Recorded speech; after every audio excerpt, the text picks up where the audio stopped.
So இந்த ஒரு of an hour ஃபுல்லாக கான்சன்ட்ரேட் பண்ணுங்க. முடிஞ்ச நோட் புக் இருந்ததுன்னா பக்கத்தில் வச்சு நோட் பண்ணிக்கோங்க. ஏதாவது வேலை பார்த்துட்டே இருக்கீங்க, இந்த ட்ரைனிங் பார்க்குறீங்க அப்படின்னா கொஞ்சம் இதை காது கொடுத்து கவனிங்க, சரிங்களா? ஏன்னா இந்த ட்ரைனிங் அப்படிங்கிறது லிசன் பண்ணுறது தான். ஸோ ஃபர்ஸ்ட் நம்ம கவனிக்கணும். ஸோ அதனால கொஞ்சம் உங்களுடைய காதுகளை இந்த அரை மணி நேரம் இந்த மீட்டிங்காக கொடுத்துருங்க. ஏதாவது வேலை பார்க்குறீங்க அப்படின்னா கூட கை வேலை செய்யுது, கண் வேலை செய்யுது அப்படின்னா கூட காதை இந்த ட்ரைனிங்க்கு கொடுத்துருங்க, சரிங்களா? ஜஸ்ட் லிசன் பண்ணுங்க. ஒரு அரை மணி நேரம் இந்த செஷன், சரிங்களா? இது ஸ்பெஷல் ட்ரைனிங் ஒவ்வொரு நாளும் நம்மளுக்கு லைவ்ல போயிட்டு இருக்கு, ஓகேவா? ஸோ இந்த லைவ் செஷன் நம்ம எடுக்கிறது மூலமா நம்மளுடைய பிசினஸ், நம்மளுடைய செல்ஃப் க்ரோத் அப்படிங்கிறதுக்கு தான் இந்த ட்ரைனிங், சரிங்களா? ஸோ அதனால முழுசா கவனிங்க. ஓகே, நம்ம டேரக்டா மீட்டிங்ல போயிடலாம். ஸோ ஒவ்வொரு நாளும் புது புது டாபிக் நம்ம எடுத்துட்டு இருக்கோம். ஆஃப்டர்நூன் 1 o'clock செஷன் எடுத்துட்டு இருக்கோம், மண்டே டு சாட்டர்டே. அதுல எவ்ரி டியூஸ்டே பாத்தீங்கன்னா நம்ம ஹெல்த் சப்ளிமெண்ட்ஸ் ரிலேட்டடா நிறைய ட்ரைனிங்ஸ் நம்ம பார்த்துட்டு இருக்கோம். ஸோ சப்ளிமெண்ட்ஸோட நாலேஜ் அப்படிங்கிறத இங்க நம்ம கொடுத்துட்டு இருக்கோம். ஸோ இன்னைக்கு அந்த வகையில் நம்ம பார்க்கக்கூடிய ட்ரைனிங் என்னன்னு பார்த்தீங்கன்னா, நம்ம லைஃப்ல ரொம்ப ரொம்ப முக்கியமா தேவையான ஒரு கேட்டகரி தான். அது என்னன்னா போன்ஸ் அண்ட் ஜாயிண்ட்ஸ், நம்மளுடைய எலும்பு மூட்டு. ஸோ அது சம்பந்தமான சப்ளிமெண்ட்ஸ் என்னென்ன நம்ம விஷயத்துல இருக்கு, அதை நம்ம எதுக்காக பயன்படுத்தணும், அது எப்படி பயன்படுத்தலாம், இது எதுக்காக இந்த போன்ஸ் அண்ட் ஜாயிண்ட்ஸ் ரொம்ப இம்பார்ட்டன்ட் அப்படிங்கிறத வச்சிருக்காங்க அப்படிங்கிறது தான் நம்ம இன்னைக்கு பார்க்க போறோம், சரிங்களா? ஸோ அதில் ஃபர்ஸ்ட் விஷயம், போன் ஹெல்த் ஏன் இம்பார்ட்டன்ட் அப்படின்னா, நம்மளுடைய உடல், இந்த மேல இருக்கக்கூடிய இந்த தோல், இதுக்கு ஒரு வடிவம் வேணும் அப்படின்னா அதுக்கு தேவையானது எலும்பு. ஸோ எலும்பு அதனுடைய வடிவத்தை வச்சுதான் நம்மளுடைய உருவம் அப்படிங்கிறது அமையுது, சரிங்களா? நம்ம உடம்புல எலும்பே இல்லை அப்படின்னா நம்ம ஒரு அமீபா மாதிரி தான். அதாவது ஒரு செல் உயிரி அப்படின்னு சொல்லுவாங்க அமீபா அப்படிங்கிறது. அதுக்கு எந்த ஒரு எலும்புகளும் கிடையாது. ஸோ எலும்பு இல்லைன்னா நம்ம அந்த மாதிரிதான் இருப்போம், சரிங்களா? அப்ப நம்ம உடம்பு முழுக்கவே எலும்புகள் தான் அதிகப்படியா இருக்கு.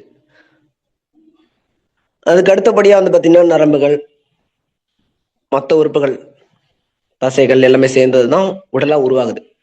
அதுல முக்கியமா நம்ம நடக்கணும், ஓடணும், ஒரு ஆக்ஷன் பண்ணணும், உடம்பு ஒரு ஆக்டிவிட்டியில கொண்டு போகணும், இயக்கணும் அப்படின்னாலே தேவைப்படுறது எலும்புகள். உதாரணத்துக்கு நம்ம பேசுறோம், பல் போனா சொல் போச்சுன்னு சொல்லுவாங்க. அதாவது நம்முடைய பற்கள் இல்லை அப்படின்னா வார்த்தைகள் உச்சரிப்பு சரியா வராது அப்படின்னு சொல்லுவாங்க. பல் போனா சொல் போச்சு. அப்ப பல்லுக்கு தேவை, பல்லு ஸ்ட்ராங்கா இருக்கணும்னா என்ன தேவை? Phone health. ஏன்னா அதுவுமே ஒரு எலும்பு சார்ந்தது தான், சரிங்களா? கால்சியம் சார்ந்தது. அந்த போன்ஸ் அதுவுமே என்ன இருக்கணும்? ஹெல்த்தியா இருக்கணும். போன் ஹெல்த்தியா இருந்தாதான் பல்லுமே ஸ்ட்ராங்கா இருக்கும். அதுக்கு அடுத்தபடியா கை, கால்.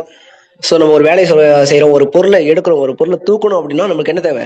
கையில ஸ்ட்ரென்த் தேவை. ஸோ ஸ்ட்ரென்த் எப்படி இருக்கும்? மசில் ஸ்ட்ரென்த் இல்லைங்க, அந்த போன்ல ஸ்ட்ரென்த் இருக்கணும். ஸோ ஒரு வெயிட்டை தூக்கணும் அப்படின்னா நம்ம கையில அந்த எலும்புகள் ஸ்ட்ராங்கா இருக்கணும், அப்பதான் அந்த பொருளை தூக்க முடியும். உதாரணத்துக்கு ஒரு கம்பி இருக்கு, ஒரு இரும்பு கம்பி இருக்குன்னு வச்சுக்கோங்க. இரும்பு நிறைய வகை இருக்கு, நல்லா ஸ்ட்ராங்கா திக்னஸ் அதிகமா உள்ளது இருக்கு, திக்னஸ் கம்மியா உள்ளது இருக்கு, சரிங்களா? ஒரு 1 mm 2 mm ராட்ல ஒரு 50 கிலோ வெயிட் எத்தனை என்ன ஆகும்? அந்த ராடு உடஞ்சிரும். அதுவே ஒரு 12 mm 13 mm ராட்ல நம்ம ஈஸியா என்ன பண்ணலாம்? அதை ஏத்த முடியும். ஸோ நம்ம பில்டிங் கட்டுறதுக்கு எந்த அளவுக்கு அந்த கம்பிகள் அயன் ஸ்ட்ராங்கா இருக்கோ அந்த மாதிரி நம்மளுடைய உடம்புல இந்த உடம்பு அப்படிங்கிற இந்த பில்டிங்கை ஸ்ட்ராங்கா வச்சுக்கிறதுக்கு தேவையானது எலும்புகள். ஸோ அந்த அளவுக்கு முக்கியமான அந்த எலும்புகளை நம்ம பராமரிக்கிறோமா அப்படின்னு பார்த்தா கண்டிப்பா இல்லை. அதை நம்ம கேர் பண்றோமான்னு பார்த்தா அதுவும் கண்டிப்பா கிடையாது. ஏன்னா அதை கேர் பண்ற மாதிரி தான் நம்மளுக்கு ஃபியூச்சர்ல, அதாவது ஒரு குறிப்பிட்ட வயதானதுக்கு அப்புறம் இந்த எலும்பு பிரச்சனைகள், ஜாயிண்ட் பெயின்ஸ் அப்படிங்கறத நம்ம சொல்லவே மாட்டோம். உண்மையாலுமே நம்ம கேர் பண்ணியிருந்தோம்னா நம்மளுக்கு ஜாயிண்ட் பெயின்ஸ் எல்லாம் வர்றதுக்கான காரணம் நம்ம அதை சரியா பராமரிக்கிறது இல்லை. ஏன்னா எலும்பு அப்படிங்கிறது வெறும் வெறும் அந்த போன் மட்டும் கிடையாது, அதனுடைய ஜாயின்ஸ் சேர்ந்ததுதான். ஒரு எலும்பு அப்படின்னு பார்க்கும்போது போன் பிளஸ் ஜாயின்ஸ், ரெண்டு எலும்பு சேர்ற இடம் தான் ஜாயின்ட்ஸ்னு சொல்லுவாங்க. அப்ப ஒரு எலும்பு ஜாயின்ஸ் அந்த பகுதி கரெக்டா வளைஞ்சு நெளிஞ்சு வேலை செய்யணும் அப்படின்னா அப்ப அந்த இடத்துல என்ன இருக்கணும்? ஒரு நெகிழ்வு தன்மை இருக்கணும், உராய்வு ஏற்படக்கூடாது. ஒரு மிஷின் எடுத்துக்கங்க, ஒரு மிஷின் மூவ் பண்ணுது அப்படின்னா ஜாயின்ட்ஸ் என்ன பண்ணிருப்பாங்க? ரவுண்ட் ஷேப்ல இருக்கும். அந்த ரவுண்ட் ஷேப்ல இருந்தா தான் அந்த மிஷின் மூவே ஆகும். ரவுண்ட் ஷேப் இல்லாம ஒரே ஸ்ட்ரெயிட்டா இருந்துச்சுன்னா மிஷின் மூவ் ஆகுமா? ஒரு ரோபோ மூவ் பண்ணும் அப்படின்னா கூட அந்த இடத்துல ஜாயின்ட்ஸ் என்ன இருக்கணும்? ரவுண்டா இருக்கணும். அந்த மூவ்மெண்ட் வந்து தூக்குறது இறக்குறது அதெல்லாம் வந்து அந்த ஜாயிண்ட் இருக்கக்கூடிய இடம் வந்து ரவுண்டா இருந்தா மட்டும்தான் மடக்கவோ நீட்டவோ முடியும். அப்ப அந்த மடக்கிற இடம், அந்த ஜாயிண்ட் அப்படிங்கிறது எப்படி இருக்கணும் அப்படின்னா நெகிழ்வு தன்மையுடையது, அதாவது ரப்பர் மாதிரி இருக்கணும். அதுதான் என்ன சொல்லுவாங்கன்னா குருத்தெலும்பு அப்படின்னு சொல்லுவாங்க. ஸோ நம்ம உடம்புல நடுப்பகுதி, அதாவது ஒவ்வொரு போன்லயும் 2 முனைகள் அப்படிங்கிறது குருத்தெலும்பு, நடுவில் இருக்கிற பகுதி தான் எலும்பு. அந்த மூட்டு பகுதி அப்படிங்கிறது தான் என்னது? குருத்தெலும்பு. அப்ப அதுவும் ஸ்ட்ராங்கா இருந்தாதான் நம்ம நடமாடவே முடியும். அப்ப அதுதான் என்ன சொல்லுவாங்க? எலும்பு தேய்மானம். எலும்பு தேய்மானம் அப்படின்னா எங்க? மூட்டு, அந்த ஜாயின்ட்ஸ், அதான் எலும்பு தேய்மானம் சொல்றது. அப்ப அந்த எலும்பு தேய்மானம் அடையாம இருக்கணும் அப்படின்னா எப்படி வந்து ஒரு மிஷின் வந்து டேமேஜ் ஆகாம இருக்கிறது என்ன பண்ணுவோம்? எண்ணெய் விடுவோம், ஆயில் விடுவோம். அப்பதான் வந்து அந்த உராய்வு வந்து சவுண்ட் வராம இருக்கும், சத்தம் வராம இருக்கும், அந்த இரும்பு தேயாம இருக்கும். அந்த மாதிரி 2 எலும்புகள் இடையில தேயாம இருக்கணும் அப்படின்னா அதுக்கு தேவையானதுதான் ஜவ்வு அப்படின்னு சொல்லுவாங்க. எலும்புக்கு இடையில இருக்கிறதுனால இதுக்கு என்ன இங்கிலீஷ்ல என்ன பேருனா டிஸ்க் அப்படின்னு சொல்லுவாங்க. அதுவும் கிட்டத்தட்ட எப்படி இருக்கும்? ரப்பர் மாதிரி தான் இருக்கும். ஏன்னா ரப்பர் வந்து பார்த்தீங்கன்னா ஒண்ணுக்கு ஒன்று வரையும் போது பெருசு பெரிய அளவுல இந்த தேய்மானம் ஏற்படாது. ஏன்னா அந்த நெகிழ்தன்மையை கரெக்டா வச்சுக்கிறதுக்கு அதுல இருக்கக்கூடியது ஒரு எண்ணெய் படலம். அதான் என்ன சொல்லுவாங்கன்னா ஒமேகா ஃபேட்டி 3 ஆசிட்ஸ் அப்படின்னு சொல்லுவாங்க. அது மட்டும் இல்லாம ALA alpha lipoic acid. So இதுதான் நம்ம எலும்புகளை தேயாம வச்சுக்கிறதுக்கு இருக்கக்கூடிய திரவங்கள். சினோயிக் திரவம்னு சொல்லுவாங்க. இதை வந்து எப்படி சொல்லுவாங்கன்னா எலும்புக்கு நடுவில் இருக்கிறத சினோயிக் திரவம்னு சொல்லுவாங்க. ஸோ அந்த சினோயிக் ஃப்ளூயிட் வந்து ட்ரை ஆகாம இருக்கணும், தேயாம இருக்கணும், டேமேஜ் ஆகாம இருக்கணும். அது உற்பத்தி சரியா இருக்கணும். அது உற்பத்தி சரியா இருக்கு அப்படின்னா நம்ம போன்ஸ் ஸ்ட்ரென்த்தா வச்சுக்க முடியும், நம்மளுடைய வேலைகளை சரிவர செய்ய முடியும், நம்மளுக்கு எந்த ஒரு பிரச்சனையுமே வராது. இப்போ உடம்புல இருக்கக்கூடிய எல்லா பகுதியிலுமே ஜாயின்ட்ஸ் அப்படிங்கிறதுக்கு தலையில இருந்து உச்சந்தலையில இருந்து உள்ளங்கால் வரைக்கும் எல்லா இடத்துலயுமே ஜாயின்ட்ஸ் அப்படிங்கிறது இருக்கு. இப்ப நான் சொன்ன மாதிரி எலும்பு, குருத்தெலும்பு, அந்த டிஸ்க் அப்படி சொல்லக்கூடிய அந்த ஜவ்வு, அந்த மூட்டு, ஸோ இதெல்லாம் சேர்ந்ததுதான் ஸ்கெலட்டன் அப்படின்னு சொல்லுவாங்க. உடற்கூறுல ஸ்கெலட்டன் அப்படி சொல்லுவாங்க, எலும்பு கூடு. இந்த எலும்பு கூட நம்ம என்ன பண்ணிருக்கணும்? ஸ்ட்ராங்கா வச்சுக்கணும் உடம்புல. அப்பதான் அந்த அசைவுத்தன்மை சரியா இருக்கும். அப்படி அசைவுத்தன்மை சரியா இல்லை அப்படின்னா நம்மளுக்கு ஏற்படக்கூடியதுதான் ஆர்த்ரைட்டிஸ் அப்படின்னு சொல்லுவாங்க. ஆர்த்ரைட்டிஸ் அப்படின்னா முடக்குவாதம், வாத நோய் அப்படின்னு சொல்லுவாங்க. இந்த வாத நோய் ஏற்படுறதுக்கான காரணம் ஜாயின்ஸ்ல ஏற்படக்கூடிய பிரச்சனைகள், எலும்பு தேய்மானம். இதுல 2 வகை இருக்கு. ஆஸ்டியோ ஆர்த்ரைட்டிஸ் அப்படின்னு சொல்லி ஒன்று இருக்கு, ரெமுனேட்டிவ் ஆர்த்ரைட்டிஸ் அப்படின்னு சொல்லி ஒன்று இருக்கு. ரெண்டுக்கு என்ன வித்தியாசம் அப்படின்னா இந்த ஆஸ்டியோ ஆர்த்ரைட்டிஸ் அப்படிங்கிறது அந்த குருத்தெலும்புல ஏற்படக்கூடிய டேமேஜ். ஃபர்ஸ்ட் எடுத்தோன்னா குருத்தெலும்பு தான் டேமேஜ் ஏற்படும், படிப்படியா அது தேய்மானம் ஆகும். எலும்பு தேய்மானம் சொல்றாங்களா, அந்த எலும்பு தேய்மானம் அப்படிங்கிறது தான் ஆஸ்டியோ ஆர்த்ரைட்டிஸ். ஹெமரேட்டிவ் ஆர்த்ரைட்டிஸ் அப்படிங்கிறது என்னன்னா, ஹெமராய்டு ஆர்த்ரைட்டிஸ் அப்படிங்கிறது என்ன அப்படின்னா அந்த ஜவ்வு டிஸ்க் இருக்குல்ல, அந்த டிஸ்க் வந்து ஃபர்ஸ்ட் டேமேஜ் ஆயிடும். அந்த டிஸ்க் டேமேஜ் ஆனதுக்கு அப்புறம் இந்த எலும்புகள் வந்து டேமேஜ் ஆக ஆரம்பிக்கும். 2 எலும்பும் ஒண்ணுக்கு ஒண்ணு சேர்ந்து உராய்ந்து அது மூவ்மெண்ட் அப்படிங்கிறதே அங்க இருக்காது. ஆஸ்டியோஆர்த்ரைட்டிஸ்ல மூவ் பண்ண முடியும், ஆனா பெயின் இருக்கும், ஜாயிண்ட் பெயின்ஸ் இருக்கும், அதிகமா இருக்கும். டிஸ்க் பல்ஜ் அப்படின்னு சொல்லுவாங்க, அதுதான் ஆஸ்டியோஆர்த்ரைட்டிஸ். அதுவே ஹெமராய்டு ஆர்த்ரைட்டிஸ் அப்படிங்கிறது டிஸ்க் பல்ஜ் கிடையாது, அந்த டிஸ்கே ஃபுல்லா டேமேஜ் ஆயிடுச்சு. அப்ப என்ன சொல்லுவாங்கன்னா ஆப்ரேஷன் பண்ணி டிஸ்க் அங்க ஃபிக்ஸ் பண்ணணும் அப்படின்னு சொல்லுவாங்க. செயற்கை டிஸ்கை வந்து ஃபிக்ஸ் பண்ணுவாங்க ஹெமராய்டு ஆர்த்ரைட்டிஸ்ல. அப்பதான் அந்த மூவ்மெண்ட்டே கிடைக்கும் அப்படிங்கிறதுக்கு. ஆனா நம்ம நேச்சுரலா நடக்கிற மாதிரி நடக்க முடியுமான்னு கேட்டா கண்டிப்பா முடியாது. ஸோ இதுதான் வாத நோய், முடக்கு வாதம், அதாவது மூட்டில் ஏற்படக்கூடிய வாத நோய். அப்ப இதெல்லாம் வராம பாத்துக்கிறதுக்கு தான் நம்ம என்ன பண்றோம், நம்ம சப்ளிமெண்ட்ஸ் அப்படிங்கிறத ஃபாலோ பண்றோம். ஒருவேளை வந்துச்சுன்னா அது என்ன மாதிரி சிம்டம்ஸ் இருக்கும் அப்படின்னு பார்த்தா, ஃபர்ஸ்ட் லைட்டா பெயின் ஆரம்பிக்கும். எந்த இடத்துல? ஜாயிண்ட்ஸ்ல பெயின் வர ஆரம்பிக்கும். ரொம்ப ஸ்டிஃபா இருக்கும், கை காலெல்லாம் அசைக்க முடியாது. நம்ம நார்மலா காலை மடக்கி நீட்டுற மாதிரி நீட்ட முடியாது, கொஞ்சம் ஸ்டிஃபா இருக்கும், ரொம்ப டைட்டா இருக்கும். நீட்டுறதுக்கே சிரமப்படணும், மடக்கிறதுக்கும் சிரமப்படணும். பொறுமையா தான் காலை மூவ் பண்ற மாதிரி இருக்கும். காலை எடுத்து நம்ம வேகமா நடக்கிற மாதிரிலாம் நடக்க முடியாது. ஸோ அந்த ஸ்டிஃப்னஸ் அப்படிங்கிறது அந்த அளவுக்கு இருக்கும். அது மட்டும் இல்லாம ஒரு மாதிரி வலி, வீக்கம் அப்படிங்கிறதும் அந்த ஜாயிண்ட்ஸ்ல ஏற்படும். அந்த ஃபிளெக்சிபிலிட்டி, இப்போ நம்ம கை காலம் மடக்கிறோம் அப்படின்னா ஒரு ஃபிளெக்சிபிளா இருக்குல்ல, அந்த தோல் வந்து சுருங்கி விரிகிறது இருக்குல்ல, அந்த சுருங்கி விரியும் தன்மை வந்து இருக்காது. ஏன்னா நரம்புமே அங்க என்ன இருக்கும், இந்த ஆர்த்ரைட்டிஸ் வந்தவங்களுக்கு நரம்பும் பாதிக்கப்பட்டிருக்கும். நல்லா கவனிச்சுங்க, எலும்பு மட்டும் இல்லைங்க, இந்த ஆர்த்ரைட்டிஸ் வந்தவங்களுக்கு நரம்புமே பாதிக்கப்படும்.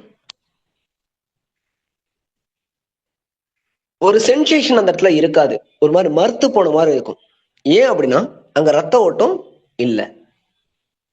ஏன்னா நம்ம உடம்புக்கு ஃபுல்லாமே ஆக்ஷன் கொண்டு போகணும்னா உடம்புக்கு ஹீமோகுளோபின் தேவை, ரத்த ஓட்டம் இருக்கணும். ஹீமோகுளோபின் இருக்கணும்னா ரத்த ஓட்டம் இருக்கணும். ரத்த ஓட்டம் இருக்கணும் அப்படின்னா பிளட் சர்க்குலேஷன் ப்ராப்பரா இருக்கணும், அதாவது பிளட் கரெக்டா இருக்கணும். பிளட் சரியா இருந்தாதான் அங்க ரத்த ஓட்டம் அப்படிங்கிறது நடக்கும். அங்க ஏதாவது நடுவில் வந்து ரத்த கட்டிட்டு இருக்கு அப்படின்னாலும் பிரச்சனைகள் ஏற்படும். ஒரு மாதிரி எலும்புகள் வந்து எலும்பு மஜ்ஜை அப்படி சொல்லுவாங்க, அதாவது எலும்புகளுக்கு நடுவில் இருக்கக்கூடியதை எலும்பு மஜ்ஜைன்னு சொல்லுவாங்க. எப்படி ஒரு மஞ்சள் வெட்டினோம்னா உள்ளுக்குள்ள ஒரு நடுவுல தண்டு பகுதின்னு ஒண்ணு இருக்குல்ல, அந்த மாதிரி நம்ம எலும்பு குறுக்க வெட்டினோம் அப்படின்னா நடுவுல ஒரு பகுதி இருக்கும், அதுதான் எலும்பு மஜ்ஜை. அதுல வந்து தேவையான சத்துக்கள் குறையும். அப்ப என்ன ஆகும்னா இது வந்து ஒரு பொடி பொடியா நொறுங்க ஆரம்பிக்கும் எலும்புகள் வந்து. யாருக்கு? இந்த ஆர்த்ரைட்டிஸ் ப்ராப்ளம் இருக்கவங்களுக்கு. ஸோ தொட்டாலே வலிக்கும், எலும்பு தொட்டாலே வலி எடுக்கும். ஸோ அந்த அளவுக்கு வீக் ஆயிடும் எலும்புகள். அதுக்கான காரணம் உடம்புக்கு கால்சியம் பற்றாக்குறை. அது மட்டும் இல்லாம அந்த இடத்துல வீக்கமும் ஆரம்பிக்கும். இது ஏன் வீக்கம் ஆரம்பிக்குது அப்படின்னா அந்த இடத்துல பிளட் சர்க்குலேஷன் இல்லை. பிளட் சர்க்குலேஷன் இல்லை அப்படின்னாலே ஆட்டோமேட்டிக்கா நேடும் வீங்க ஆரம்பிச்சிடும். உதாரணத்துக்கு யாருக்காவது கைகால் அடிப்படும் போது பாருங்க, கவனிச்சு பாருங்க, அந்த அடிப்பட்ட இடத்துல மட்டும் பார்த்தீங்கன்னா அங்க வீங்கிட்டு இருக்கும். ஏன் அடிப்பட்ட இடத்துல வீங்குது, மற்ற இடத்துல ஏன் வீங்கல? ஏன் அப்படின்னா அடிப்பட்ட இடத்துல என்ன ஆயிடுச்சு, பிளட் கிளாட் ஆயிருக்கு, ரத்த ஓட்டம் இல்லை. ரத்த ஓட்டம் இல்லாததுனாலதான் அந்த இடத்துல என்ன ஆயிடுச்சு, ரத்தம் கட்டிடுச்சு, அதனால வீக்கம் வருது. அப்ப ரத்த கட்டு உடஞ்சிட்டாலே நமக்கு என்ன ஆயிடும், வீக்கம் அப்படிங்கிறது சரியாயிடும், பிளட் சர்க்குலேஷன் ப்ராப்பரா இருந்துச்சுன்னா. அப்ப அந்த மாதிரி ஸ்வெல்லிங் வர ஆரம்பிக்கிறது காரணம் அங்க ஏற்படக்கூடிய ரத்த பற்றாக்குறை. இதுக்கெல்லாம் ஒரு தீர்வே இல்லையா அப்படின்னா கண்டிப்பா இருக்கு, ஆனா அது நம்ம சரியா எடுத்துக்கிறது இல்லை. நம்ம எதுவா இருந்தாலும் நம்ம எப்படி யோசிக்கிறோம்னா நிரந்தர தீர்வை நோக்கி நம்ம போகவே மாட்டோம் என்னைக்குமே. தற்காலிக தீர்வு, அன்னைக்கு என்ன எனக்கு தீர்வு, எனக்கு இப்ப வலி இருக்கு, இந்த நேரத்துக்கு எனக்கு வலி இல்லாம இருந்தா போதும். ஃபியூச்சர் எனக்கு வலி இருந்தாலும் இப்ப நான் ஃபியூச்சரை பத்தி யோசிக்கல, எனக்கு இப்ப சரியாகணும். ஏன்னா இங்க எல்லாருடைய மனநிலையுமே அன்னைக்கு தேவை என்னவோ அதை மட்டும் தான் நம்ம பாக்குறோம். எதிர்காலத்துக்கு என்ன தீர்வு அப்படிங்கறத நம்ம யோசிக்கல. அதாவது நிரந்தர தீர்வு அப்படிங்கறத நம்ம என்னைக்குமே யோசிக்கிறது இல்ல. அது உடலா இருக்கட்டும், ஆரோக்கியமா இருக்கட்டும், இல்ல வாழ்க்கை முறையா இருக்கட்டும், எல்லாத்துலயுமே அப்படிதான். இது எங்கெங்கெல்லாம் கனெக்ட் ஆகுதுன்னு சொல்லி ஒரு சில விஷயங்கள் சொல்லிட்டு நான் அப்படியே சொல்யூஷனுக்குள்ள போறேன். ஏன்னா இது ஒரு புரிதலுக்காக. ஏன்னா நம்ம எல்லாம் வந்து ஒன்னா இணைஞ்சிருக்கோம். எதுக்காக? வருமானத்துக்காகவும் ஆரோக்கியத்துக்காக தான் இங்க இணைஞ்சிருக்கோம். அப்ப யோசிச்சு பாருங்க, இன்னைக்கு இந்த பிசினஸ்ல ஒருத்தவங்க ஜாயின் பண்றாங்க அப்படின்னா அவங்க கேட்கக்கூடிய முதல் கேள்வி, எனக்கு எவ்வளவு வருமானம் வரும்? இன்னைக்கு நான் வேலை பார்க்குறேன், எனக்கு அடுத்த மாசம் 10ஆம் தேதி எனக்கு எவ்வளவு இன்கம் கொடுப்பாங்க? ஃபர்ஸ்ட் மந்த் எனக்கு எவ்வளவு கிடைக்கும்? நான் வேலை செஞ்சா எவ்வளவு கிடைக்கும்? ஃபர்ஸ்ட் வேலை செய்யவே ஆரம்பிக்கல, ஆனா அதுக்கு முன்னாடி என்ன பண்றாங்க? அவங்க எக்ஸ்பெக்டேஷன் என்னவா இருக்கு? வருமானத்தை நோக்கி தான். இன்னைக்கு நான் வேலை செய்யறதுக்கு எனக்கு எவ்வளவு கிடைக்கும் அப்படின்றதான் கேட்கற நிலைமையில இருக்காங்க. ஆனா நம்மளுடைய பிசினஸ் என்ன சொல்லுது? இது இன்னைக்கான வருமானத்துக்கு கிடையாது, நாளைய வாழ்க்கை முறையை மாற்றத்துக்காக, நம்மளுடைய எதிர்கால மாற்றத்திற்கு அப்படின்னு தான் நம்ம கம்பெனி சொல்றாங்க. ஸோ அதுக்கு ஆரோக்கியம் தேவை. அப்ப ஆரோக்கியம் அப்படிங்கிறதுமே இங்க எப்படின்னா உடனடி கிடையாது. என்னுடைய எதிர்காலத்தை ஆரோக்கியமா வச்சுக்கணும். ஃபியூச்சர்ல நான் அதிகப்படியான செலவுகளை பண்ணிடக்கூடாது, மெடிக்கல் எக்ஸ்பென்ஸ் பண்ணிடக்கூடாது. அதுக்கு நான் இன்னைக்கு நான் precautions, prevention better than cure அப்படின்னு சொல்லுவாங்க. அதாவது ஒரு நோய் வந்ததுக்கு அப்புறம் நம்ம வந்து அது சரி பண்றதை விட அந்த நோய் வராம தடுக்கிறதே பெரிய விஷயம். அதுதான் உண்மையான குணப்படுத்துதல் அப்படிங்கிறத இன்னைக்கு சொல்லலைங்க. நம்ம அந்த காலத்திலேயே ஒரு பழமொழி அப்படின்னு சொல்லுவாங்கல்ல, பழைய காலத்து மொழி, முன்னோர்கள் சொல்லி வச்சுட்டு போனது, அதுதான் உணவே மருந்து. ஸோ அந்த கான்செப்ட்ல தான் நம்மளுடைய விஸ்டேஜ் நிறுவனம் இந்த ஜாயிண்ட் ஹெல்த்துக்கு சில துணை உணவுகளை தயாரிச்சிருக்காங்க. இது மெடிசன் கிடையாது, இது ஒரு துணை உணவு. ஏன்னா இங்க இருக்கக்கூடிய சப்ளிமெண்ட்ஸ் ஒரு சிலது மெடிக்கல் ஷாப்லயுமே மெடிசனா கொடுக்குறாங்க. அதுக்கும் இதுக்கும் நிறைய வித்தியாசங்கள் இருக்கு. ஏன்னா அதெல்லாம் வந்து முழுக்க முழுக்க கெமிக்கல் ஃபார்முலேஷன். ஆனா இது அப்படி கிடையாது, இது நேச்சுரல் இன்கிரீடியன்ஸ். அந்த வித்தியாசங்கள் நம்ம தெரிஞ்சிருக்கணும்.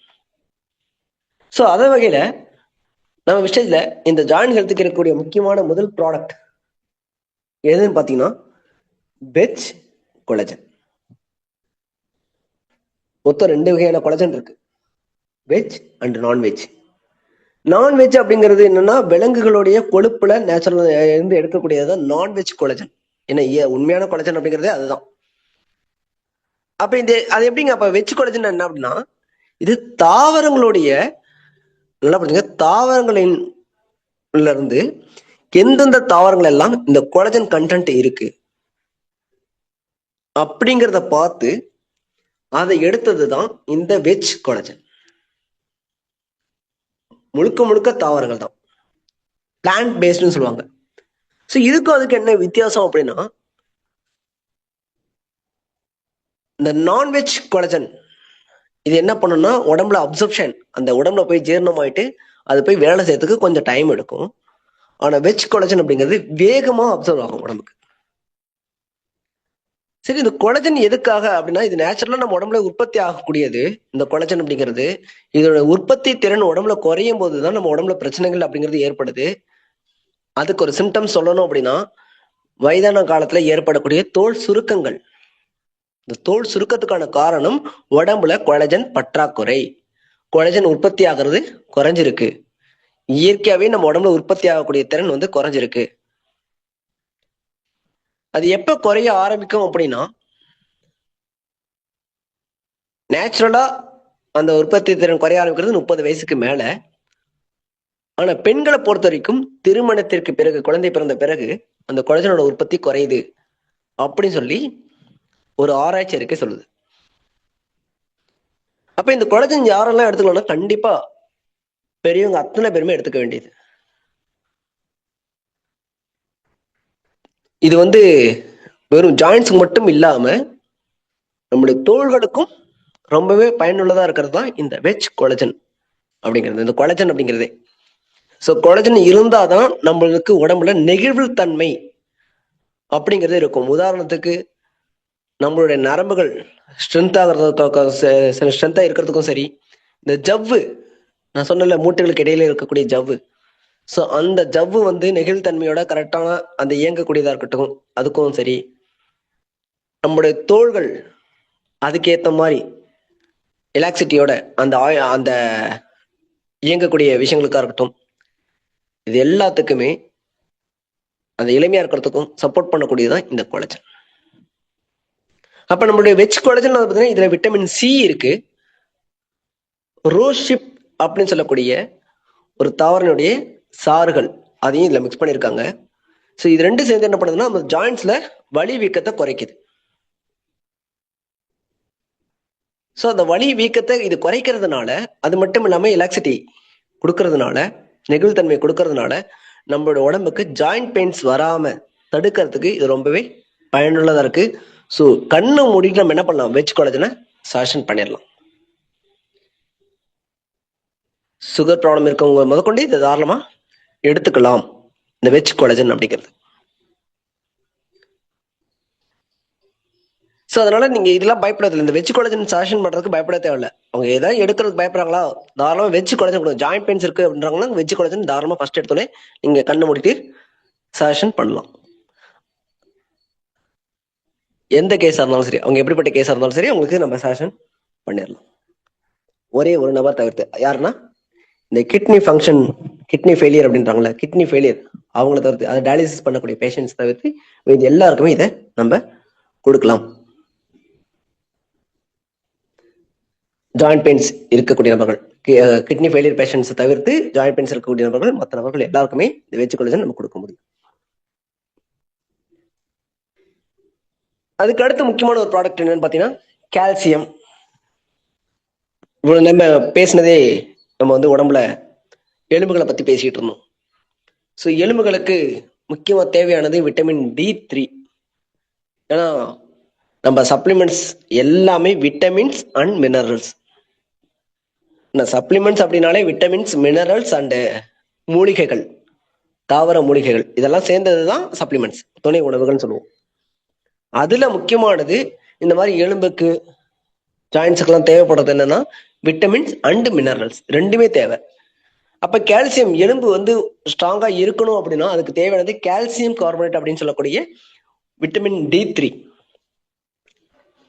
விட்டமின் டில வந்து பார்த்தீங்கன்னா D1, D2, D3 அந்த மாதிரி நிறைய இருக்கு. ஸோ அந்த விட்டமின் டி அப்படிங்கிறது ரொம்ப ரொம்ப உடம்புக்கு தேவையானது, அத்தியாவசியமானது. விட்டமின் டி அப்படிங்கிறது அப்சர்ப்ஷனுக்காக, அதுல D3 அப்படிங்கிறது கால்சியம் ஜாயின்ஸுக்கு. ஸோ அது எங்க இருந்து கிடைக்கும் அப்படின்னா நார்மலா நம்ம சாப்பிடக்கூடிய உணவுல இருந்தே கிடைக்கும். எந்த மாதிரி உணவுகள்னா ஒயிட் ரிச் ஃபுட், அதாவது வெள்ளை கலர்ல இருக்கக்கூடிய ஃபுட் எதெல்லாம் இருக்கு அப்படியே கண்ணை முடிஞ்சு வச்சு பாருங்க. நம்ம காலில இருந்து எடுத்துக்கக்கூடிய ப்ராடக்ட் என்னெல்லாம் இருக்கு, பேஸ்ட் ஒயிட் கலர்ல இருக்கு, அதுல கால்சியம் மிக்ஸ் பண்ணியிருக்காங்க, அதனாலதான் பல்லுக்கு ஸ்ட்ரென்த் அப்படின்னு சொல்றாங்க. அதுக்கு அடுத்து பால், நம்ம டீ காஃபி குடிக்கிறோம், அந்த பால் வெள்ளை கலர்ல இருக்கு, ஸோ அதுல கால்சியம் இருக்கு. நான்வெஜ் சாப்பிட்றவங்க முட்டை, எக்கு சாப்பிடுவாங்க, அந்த எக்ல இருக்கக்கூடிய ஒயிட், அந்த ஒயிட் உள்ள இருக்க மஞ்சக்கரு கிடையாது, வெயிட் ஒயிட்டா இருக்குல்ல அந்த வெள்ளை பகுதி, வெள்ளைக்கரு, அது வந்து பாத்தீங்கன்னா கால்சியம். நம்ம சாப்பிடக்கூடிய அரிசி உணவு, அதுல கால்சியம் இருக்கு. இந்த மாதிரி நம்ம ஒயிட் கலர்ல என்னென்னலாம் ஃபுட்டு, நேச்சுரல் ஃபுட்ஸ் நம்ம எடுத்துக்கிறோமோ அது எல்லாத்துலயுமே என்ன இருக்குன்னா கால்சியம் அப்படிங்கிறது இருக்கு. இது என்ன பண்ணுன்னா நமக்கு வந்து எலும்புரை நோய் அப்படின்னு சொல்லக்கூடிய அந்த எலும்பு தேய்மானம், இல்ல எலும்பு வந்து நோங்கிறது, அந்த எலும்பு வந்து ரொம்ப கால்சியம் டெபிசிட்டி அந்த மாதிரி இருக்கக்கூடிய பிரச்சனைகளுக்கு இது வந்து ரொம்பவே தீர்வா இருக்கு. யாருக்கு இந்த பிரச்சனை வரும்னா அப்சர்ப்ஷன் கம்மியா இருக்கவங்க, விட்டமின் டி கம்மியா இருக்கவங்களுக்கு இந்த பிரச்சனை வரும். அப்ப நம்ம விட்டமின் டி சப்ளிமெண்ட் ஸ்ப்ரேவோட சேர்த்து இதை நம்ம எடுக்கும் போது நம்ம உடம்ப ஆரோக்கியமா வச்சுக்க முடியும். ஸோ அப்ப கால்சியம் அப்படிங்கிறது ரொம்ப ரொம்ப அத்தியாவசியமான ஒரு துணை உணவு. ஆனா இது யார் எடுக்கக்கூடாது அப்படிங்கறது நம்ம சொல்லியிருக்கோம். என்னன்னா கிட்னி ஸ்டோன் இருக்கு, பித்தப்பை ஸ்டோன் இருக்கு, கிட்னி ப்ராப்ளம் இருக்கு, அந்த மாதிரி இருக்கவங்க கண்டிப்பா இந்த என்ன பண்ணணும், இந்த கால்சியம் அவாய்ட் பண்ணணும். ஏன்னா அது உருவாகிறதுக்கு காரணமே கால்சியம் தான். அப்ப அவங்க என்ன பண்ணணும், தண்ணி அதிகமா குடிக்கணும். இங்க நம்ம சப்ளிமெண்ட்ஸ் எல்லாம் எடுக்கிறது பிரச்சனை இல்லைங்க, இந்த சப்ளிமெண்ட்ஸ் நம்ம கொடுக்கறது பெரிய விஷயம் கிடையாது. சப்ளிமெண்ட்ஸ் கொடுக்கும்போது நம்ம அவங்ககிட்ட என்கரேஜ் பண்ண வேண்டியது தண்ணி அதிகமா எடுக்கிறாங்கன்றத கண்டிப்பா கேட்கணும். எந்த அளவுக்கு உடம்புக்கு தண்ணி அதிகமா எடுத்துக்கிறோமோ அந்த அளவுக்கு நம்ம உடலை ஆரோக்கியமாகவும் பிளஸ் அந்த சப்ளிமெண்ட்ஸ் உடம்புல போய் வேலை செய்யறதுக்கான அந்த தேவையும் அதிகமாகும். ஸோ ஒருத்தவங்க தீர்வு கிடைக்கல அப்படின்னு சொல்லி ரிசல்ட் கிடைக்கல அப்படின்னு ஒருத்தவங்க சொல்றாங்கன்னா அவங்க ப்ராப்பரா அதை கன்சியூம் பண்ணலன்னு அர்த்தம், அதை எடுத்துக்கலன்னு அர்த்தம். எத்தனை பேர் ஒரு நாளைக்கு வந்து குறைந்தபட்சம் ஒரு 3 to 5 லிட்டர் தண்ணி குடிக்கிறோம்? யோசிச்சு பாருங்க. காலையில இருந்து ஏஞ்சதுல இருந்து நைட்டு படுக்கிற வரைக்கும் எவ்வளவு பேரு ஒரு நாளைக்கு 3 to 5 லிட்டர் தண்ணி குடிக்கிறோம்? உடம்புக்கு தேவையானது அது எடுக்கிறது இல்ல. அதனால உடம்புக்கு நான் இப்ப சொல்லக்கூடிய இந்த பாதிப்புகள்லாம் ஏற்படக்கூடிய காரணம். ஏன்னா அந்த தண்ணிலுமே கால்சியம் இருக்கு. ஸோ கால்சியம் அப்படிங்கிறது ரொம்ப ரொம்ப முக்கியம். அதுக்கு அடுத்தபடியா இருக்கக்கூடியது குளுக்கோசமைன். விஷயத்தில் இருக்கக்கூடியது குளுக்கோசமைன். இந்த குளுக்கோசமைன் வந்து பாத்தீங்கன்னா குருத்தெலும்புகள், நான் சொன்னல எலும்புகளுக்கு கால்சியம், குருத்தெலும்புகள் அப்படின்னு சொல்லுவாங்க. அந்த குருத்தெலும்புகளை சினவியல் திரவம் சுரக்கணும்னு சொன்னேன். அந்த சினவியல் திரவம் சுரக்கிறதுக்கு சுரக்கும் போது உருவாக்குறது தான் இந்த குளுக்கோசமைன். ஸோ அதனோட உற்பத்தியை தூண்டுறதுக்கு இந்த குளுக்கோசமைன் சப்போர்ட் பண்ணுது. இதுவுமே ஒருத்தர் எடுக்கக்கூடாது. யாருன்னு பாத்தீங்கன்னா சுகர் பேஷண்ட்ஸ் எடுக்கக்கூடாது. ஏன்னா பேரே என்ன இருக்கு? குளுக்கோ சமைன். குளுக்கோ அப்படின்னா நம்மளுடைய சர்க்கரையில இருக்கக்கூடிய ஒரு இன்கிரீடியன்ஸ். சர்க்கரையை 3ஆ பிரிச்சோம்னா குளுக்கோஸ், ஃப்ரக்டோஸ், சுக்ரோஸ் அப்படின்னு 3ஆ பிரிப்பாங்க. அதுல முக்கியமானது அந்த குளுக்கோஸ். உடம்புல நம்ம அடிப்பட்டுச்சுன்னா உடனே என்ன பண்றாங்க? பிளட்ல குளுக்கோஸ் ஏத்துறாங்களா இல்லையா? ஹாஸ்பிட்டல் கொண்டு போய் சேர்த்தோம்னா குளுக்கோஸ் ஏத்தணும்னு சொல்றாங்களா இல்லையா? அந்த குளுக்கோஸ் அப்படிங்கிறது தான் இதுல இருக்கிறது. ஸோ அந்த குளுக்கோசமின் தான் உடம்புல சினவேல் திரவத்தை தூண்டுறது. அதே குளுக்கோஸ் உடம்புல சர்க்கரையையும் தூண்டிவிடும். அப்ப சர்க்கரை வியாதி இருக்கிறவங்க இதை எடுக்கக்கூடாது. டயபெட்டிக் பேஷண்ட்ஸ்க்கு மட்டும் இதை கொடுக்கக்கூடாது, மொத்த எல்லாருக்குமே இதை கொடுக்கலாம். டயபெட்டிக் பேஷண்ட்ஸ்க்கு வேற என்ன பிரச்சனை வரும்? கிட்னி ப்ராப்ளம் வரதுக்கான வாய்ப்புகள் இருக்கு. HbA1cன்னு சொல்லுவாங்க. அந்த HbA1c அதிகரிச்சதுன்னா அவங்களுக்கு கிட்னி ப்ராப்ளம் வரும். டயாலிசிஸ் பண்ண வேண்டிய சூழ்நிலை கொண்டு போக வேண்டியிருக்கும். ஏன்னா அவங்க வாழ்நாள் முழுவதும் எடுக்கக்கூடிய மருந்து மாத்திரைகள். ஏன்னா அந்த மருந்து மாத்திரைகள் என்ன இருக்கு? கால்சியம். யோசிச்சு பாருங்க, எல்லா மெடிசனுமே நம்ம சாப்பிடக்கூடிய அத்தனை மெடிசனுமே என்னதான்? ஒயிட் கலர் தான். ஒயிட் கலர் அப்படின்னா என்ன அர்த்தம்? ஏற்கனவே என்ன சொன்னேன்? வெள்ளையா இருந்தாலே அதுல கால்சியம் இருக்குன்னு சொல்லியிருக்கேன். ஸோ கால்சியம் இருக்கு அப்படின்னா அது என்ன பண்ணும்? கிட்னியை கண்டிப்பா அஃபெக்ட் பண்ணும். நார்மல் நேச்சுரல் கால்சியம் பிரச்சனை கிடையாது. பட் ஆர்டிபிஷியல் கெமிக்கல் யோசிச்சு பாருங்க, அதிகப்படியான கெமிக்கல் உடம்புக்கு சேரும் போது அது கிட்னியை பாதிக்கும். அதனாலதான் HbA1c அதிகமாகிறதுக்கு காரணம். அப்ப அதை குறைக்கிறதுக்கு நம்ம அதுக்கேற்ற மாதிரி சப்ளிமெண்ட்ஸ் எல்லாம் ஃபாலோ பண்ணணும். நம்ம இப்ப அந்த பாட்டுக்கு போவேன்னா இப்போதைக்கு நம்ம பார்க்கக்கூடியது ஜாயின்ட்ஸ். அப்ப ஜாயின்ட்ஸுக்கு இதை நம்ம யாருக்கு கொடுக்கக்கூடாது? சுகர் ப்ராப்ளம் இருக்கிறவங்க கொடுக்கக்கூடாது. மற்றவங்களுக்கு நம்ம தாராளமா சஜஷன் பண்ணலாம். ஒருவேளை சுகர் ப்ராப்ளம் இருக்குங்க, அவங்களுக்கு இந்த ஜாயிண்ட் பெயின்ஸ் இருக்கு, இப்ப குளுக்கோசமைன் கொடுக்கூடாதுன்னு சொல்லிட்டீங்க, வேற என்ன பண்ணலாம்? ஸோ அந்த இடத்துல ஒரு ஆல்டர்னேட்டிவா நல்லா புரிஞ்சுக்க, ஒரு மாற்றா கொடுக்கறதுக்கு தான் இருக்கக்கூடியது ரொம்ப ரொம்ப முக்கியமான ஒரு சப்ளிமெண்ட். இது வந்து இம்யூனிட்டி கேட்டகரியில் இருக்கு. நம்ம நோய் எதிர்ப்பு சக்தியும் அதிகப்படுத்தக்கூடியது. நோய் எதிர்ப்பு சக்தியை அதிகப்படுத்தி அந்த வலி வீக்கத்தை குறைச்சி ஸோ கொஞ்சம் ஸ்ட்ரென்த்துக்கு சப்போர்ட் பண்ணக்கூடிய ஒரு ப்ராடக்ட் தான் நம்ம வெஸ்டர்ன் இருக்கக்கூடிய நோனி. இதுவே கிட்னி ப்ராப்ளம் இருந்தா கொடுக்கக்கூடாது. ஸோ சுகர் ப்ராப்ளம் இருந்தா கொடுக்கலாம், கிட்னி ப்ராப்ளம் இருந்தா இதை கொடுக்கக்கூடாது. சரிங்களா? எப்படி கால்சியம் வந்து கிட்னி ப்ராப்ளம் தான் கொடுக்கணுமோ அந்த மாதிரி நோனியும் கொடுக்கக்கூடாது. ஸோ அதையும் மைண்ட்ல வச்சுக்கணும். ஸோ குளுக்கோசமின் கொடுக்க முடியாத இடத்துல நம்ம என்ன பண்ணலாம்? நோனியை சஜஷன் பண்ணலாம். அப்ப இந்த நோனி என்ன பண்ணுவோம்? ஒரு இம்யூனிட்டி பூஸ்டா வேலை செய்யும், சுகரை கண்ட்ரோல் பண்றதுக்கு வேலை செய்யும், பிளஸ் அவங்களோட ஜாயிண்ட் ஹெல்த்துக்கு இது சப்போர்ட் பண்ணும். ஏன்னா அதுக்கு தேவையான நுண்ணூட்ட சத்துக்கள், விட்டமின்ஸ் அண்ட் மினரல்ஸ், அத்தியாவசியமான விட்டமின் மினரல்ஸ் இந்த நோனி அப்படிங்கிற இந்த ஒரு நொண்ணா பழத்துல இருக்கு. அதனால இது வலிவுக்கு குறைச்சி ஒரு பெயின் கில்லராகவும் உடம்புல வேலை செய்யும் ஜாயிண்ட் பெயின்ஸுக்கு. அண்ட் முக்கியமான இன்னொரு ஒரு ப்ராடக்ட் ஏற்கனவே சொன்னேன் ஸ்டார்டிங்ல பார்க்கும்போது, உடம்புல வந்து இருக்கக்கூடிய ஆர்கன்ஸ் என்னென்ன ப்ராப்ளம் வரும்போது ஜாயிண்ட் பெயின்ஸ் வரும்னு சொல்லி, அதில் ஒரு ப்ராடக்ட் வந்து கார்டியாக்கரில் வச்சிருக்காங்க. அதாவது எலும்புகளுக்கு அசைவுத்தன்மை வேணும் அப்படின்னா அதுக்கு ரத்த ஓட்டம் அப்படிங்கிறது ரொம்ப ரொம்ப முக்கியம். ஸோ ரத்தக்கட்டு இருக்கக்கூடாது. ரத்தக்கட்டு இருந்ததுனாலும் ஜாயிண்ட் பெயின்ஸ் வரும் அப்படிங்கறத நான் சொல்லியிருந்தேன். அப்படி இருக்கக்கூடிய ரத்தக்கட்டை உடைக்கிறதுக்கு ஒரு ப்ராடக்ட் இருக்கு, அதுதான் ஃபிளாக்ஸ் ஆயில். ஸோ இது வீகன் ப்ராடக்ட் அப்படிங்கிறனால இது யார் வேணா எடுத்துக்கலாம். இந்த ஃபிளக்ஸ் ஆயில் ரத்த கட்டை உடச்சி பிளட் சர்க்குலேஷன் அதிகப்படுத்தி உடம்புகளுக்கு ப்ராப்பரா பிளட் சர்க்குலேஷன் இன்க்ரீஸ் பண்ணி கொடுக்கும். அப்ப நான் இந்த இடத்துல குளுக்கோசமின் கொடுக்குறேன் அப்படின்னா குளுக்கோசமின் கூட சேர்த்து ஃபிளக்ஸ் ஆயில் கொடுக்கணும். ஒரு நாள் நோனி கொடுக்குறேன், நோனி கூட சேர்த்து ஃபிளக்ஸ் ஆயில் கொடுக்குறேன். ஸோ அப்ப ஜாயிண்ட்ஸுக்கு அந்த பெயினுக்கு இது என்ன ப்ராப்பரா சப்போர்ட் பண்ணி ஜாயிண்ட் பெயின்ஸை சரி பண்ணி கொடுக்கும். பிளட் சர்க்குலேஷன் ப்ராப்பரா இருந்தாலே வீக்கம் அப்படிங்கிறது இங்க குறையும். ஸோ இது வந்து வெறும் ஜாயிண்ட் பெயின்ஸ்க்கு மட்டும் தான் சொல்றேன். இது கூட வேற ஏதாவது சிம்டம்ஸ் இருக்கு, வேற ஏதாவது பிரச்சனை இருக்குன்னா அதுக்கேற்ற மாதிரி நீங்க கேட்டு சப்ளிமெண்ட்ஸ் வந்து லீடர்ஸ் கிட்ட கேட்டுட்டு சஜஷன் பண்ணுங்க. சரிங்களா? உங்களுக்கு வேற ஏதாவது பிரச்சனை இருக்கான்றதை கண்டிப்பா கேட்கணும் ஜாயிண்ட் பெயின்ஸ் இருக்கு உங்களுக்கு.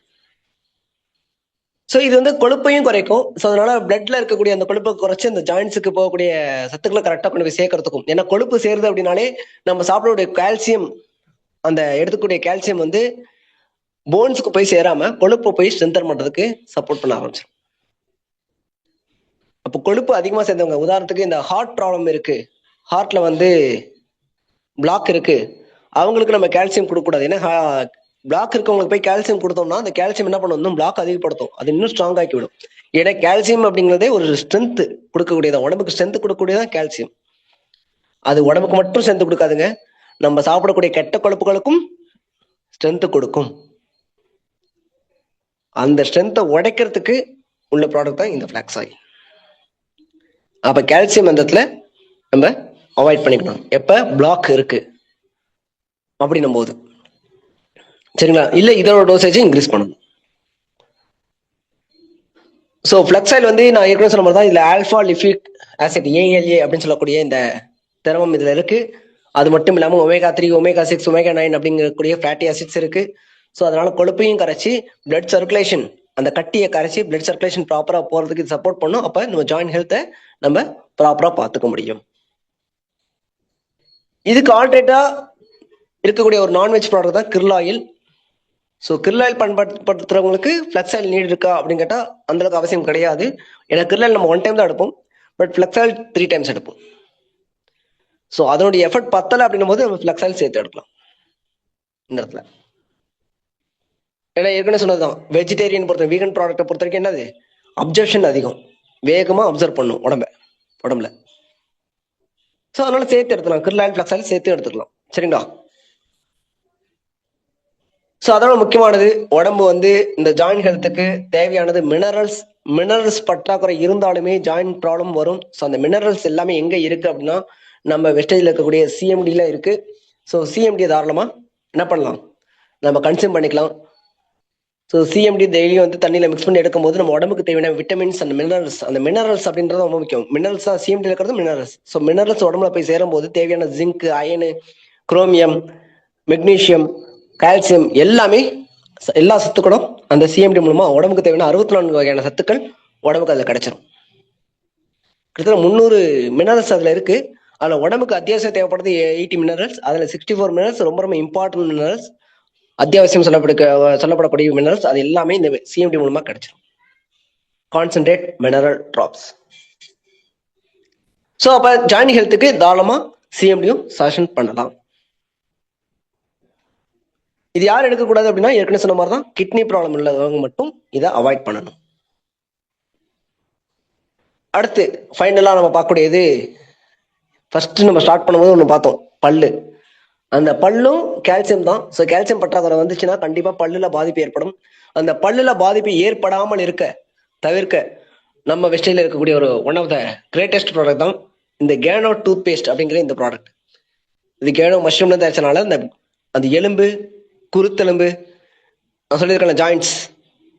ஸோ எலும்பு போய் இணையக்கூடிய இடம் தான் குருத்தெலும்பு. அந்த ஜவ்வு, பல்லு ஈர்கள்னு சொல்றோம்ல, அந்த பல் ஈரெல்லாம் ஸ்ட்ரென்த்தா வச்சுக்கிறதுக்கு இந்த கேனோ டூத் பேஸ்ட் அப்படிங்கிறது சப்போர்ட் பண்ணுது. ஸோ இதையுமே யாருக்கெல்லாம் கால்சியம் டெபிசிட்டி இருக்கோ அவங்களுக்கு கேனோ பேஸ்ட்டுமே கொடுங்க. ஏன்னா பல்லுலையும் அவங்களுக்கு பிரச்சனை ஏற்படும், பல்லு ஆடும், பல்லு வீக்கம் வரும், அந்த ஈர் வீக்கம் வரும், அந்த எவருன்னு சொல்லக்கூடிய அந்த ஈர் பல் ஜாயிண்ட்ஸ், அந்த ஈருன்னு சொல்றோம்ல, ஸோ அங்கேயும் டேமேஜ் ஆகும். ஏன்னா அதெல்லாம் குருத்தெலும்புகள். அந்த குருத்தெலும்புகள் டேமேஜ் ஆகக்கூடாது பார்த்துக்கிறதுக்கு நம்ம பேஸ்ட் யூஸ் பண்ணக்கூடிய பேஸ்ட் வந்து கேனோ பேஸ்ட் யூஸ் பண்ணுங்க. கேனோ மஷ்ரூம்ல இருந்து தயாரிச்சது. So vegan, so fast absorption. So இவ்வளோ ப்ராடக்ட்ஸ் ஒரு ஜாயின் ஹெல்த் அப்படின்னும் போது நம்ம வெஸ்டேஜ்ல எங்கெங்கெல்லாம் நோட் பண்ணி ஒரு பல் தேய்க்கிறதுல கொண்டு ஹெல்த்தை பார்க்குறாங்க நம்ம கம்பெனி. ஸோ அப்படிப்பட்ட இடத்துல நம்ம இணைஞ்சிட்டு இருக்கோம். ஸோ சரியா ப்ராடக்ட், நம்ம தேவையான ப்ராடக்ட் நம்ம கன்சியூம் பண்ணி நம்ம ஆரோக்கியமா நம்மளை வச்சுக்கிட்டா மட்டும்தான் வருமானம் அப்படிங்கிறத எடுக்க முடியும். நம்ம செலவை இங்க வருமானம் மாத்திரம். அப்ப நம்ம பயன்படுத்தக்கூடிய பொருள் என்னவா இருக்கணும்? ஆரோக்கியமா இருக்கணும். நம்ம வெளியில வாங்கக்கூடிய ஒரு துணியை குவாலிட்டி பார்க்குறோம், ஆனா நம்ம அன்றாடம் பயன்படுத்தக்கூடிய உடம்பு, இந்த உடம்பு ஆரோக்கியமா வச்சுக்கிறதுக்கு குவாலிட்டி பார்க்குறோமா அப்படின்னு கேட்டா இது வரைக்கும் யாரும் பார்க்கல. இதுக்கப்புறம் பாருங்க. ஸோ இந்த ஒரு செஷனை இதில் நான் கம்ப்ளீட் பண்ணிக்கிறேன். இந்த ஜாயின் ஹெல்த்தோடைய இம்பார்ட்டன்ஸ் உங்களுக்கு எல்லாருக்கும் புரிஞ்சிருக்கும் நான் நம்புறேன். ஸோ அதனால இந்த நாலேஜ் நீங்க எடுத்துக்கிறது மட்டும் இல்லாம இதனுடைய பயன்களையும் அத்தியாவசியங்களையும் மற்றவங்களுக்கும் உங்களால முடிஞ்சா ஷேர் பண்ணுங்க. நம்மளுடைய பிசினஸே ஷேரிங்ல தான் இருக்கு. எவ்வளவு பேருக்கு நம்ம ஆரோக்கியத்தை கொடுக்குறோமோ அந்த அளவுக்கு நம்ம அவங்களையும் ஆரோக்கியமா வச்சுக்கிட்டு அவங்களையும் வருமானம் எடுக்க வச்சு நம்மளும் வருமானம் எடுக்க முடியும். அப்படிப்பட்ட வாய்ப்பு தான் நம்ம விஸ்டேஜ்ல கிடைச்சிருக்கு. சரியா பயன்படுத்திங்க. இந்த மீட்டிங் இதில் முடிச்சுக்கலாம். இதோட ஃபீட்பேக் அப்படிங்கிறத நீங்க இருக்கக்கூடிய வாட்ஸ்அப் குரூப்ல ஷேர் பண்ணுங்க. இதை பார்க்காதவங்க யாராவது இருக்காங்கன்னா அவங்களுக்கு இந்த இதோட ரெக்கார்டு உங்க லீடர்கிட்ட கேட்டு வாங்கி கொடுத்து பார்க்க வைங்க. Thank you and wish. மீட்டிங் முடிச்சிடலாம்.